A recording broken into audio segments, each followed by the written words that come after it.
trenutak u vječnosti.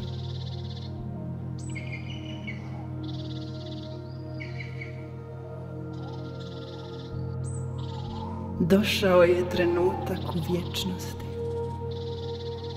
Trenutak u kojem uživam u sebi. U svojoj mekoći. U svojoj dubini. U svojoj širini. U svojim pravilnim nepravilnostima. Došao je trenutak u vječnosti.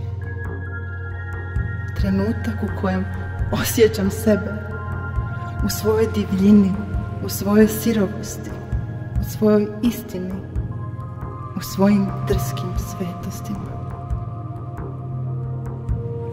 Došao je trenutak u vječnosti, trenutak u kojem spoznajem sebe, u svojoj tišini, u svojoj nutrini, u svojem bogatstvu, u svojim nesavršenim ljepotama.